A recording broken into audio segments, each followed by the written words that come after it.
26 years. But the place was seared in her brain. The tracks curved through a dense stand of white birch, and she realized she was wistful, an emotion in which she rarely allowed herself to indulge. Louisa reached inside the case at her feet and pulled out the thick envelope of folded paper. She ran her fingers along the irregular edges of the letters she had tried so many times but never quite managed to destroy. Before she could restrain them, images flooded her mind and something cinched tightly around her heart. It was all right to think about it one last time, she supposed, as she unfolded the letters on her lap. Very soon these letters would be nothing more than embers.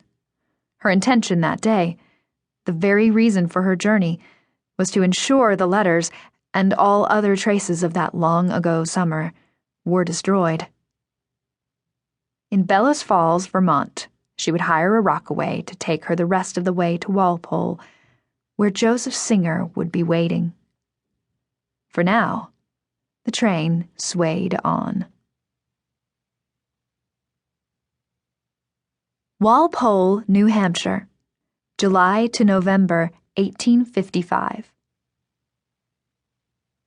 Jo was eager to be gone, for the home nest was growing too narrow for her restless nature. Little Women. Chapter 1. It didn't take long for the Alcott sisters to finish unpacking their clothes. Anna, Louisa, Lizzie, and May didn't have many bonnets or dresses, both because they couldn't afford them and because their father, Bronson, believed a penchant for lace and silk revealed a weakness in one's character. "It feels so nice to put things away," Anna said as she smoothed the worn quilt at the foot of her bed. The narrow wardrobe at her back contained 6 dresses Louisa and Anna shared between them, though the fabric stretched a bit across Anna's slightly wider shoulders. "Should we not find something to dress these windows?" Anna and Louisa would also share the stuffy attic room that ran the length of the borrowed house. The sisters' small beds were nestled opposite each other in the cozy, or constrictive, depending on the mood, corner made by the steep angle of the roof. On stormy nights, Louisa and Anna would be forced to raise their voices over the wind whistling through the poorly insulated walls. This room would be uninhabitable in a New England winter, but for the mild summer months it would do, and they were happy to have a room of their own away from the others. Near the head of each bed, a cushioned perch in the twin dormers provided just the right amount of light for reading or sewing. Anna twisted up her mouth. "Oh, I forgot. Marmee put the drapes from Hillside up in Lizzie and May's room." She swung open the lid of her trunk and bent down to dig through the pile of folded fabric. A moment later, she stood upright and turned to her sister. "Louisa, are you listening to me?"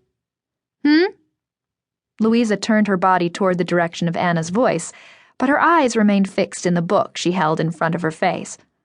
It was Longfellow's Hyperion, a tale of a man's travels through Germany.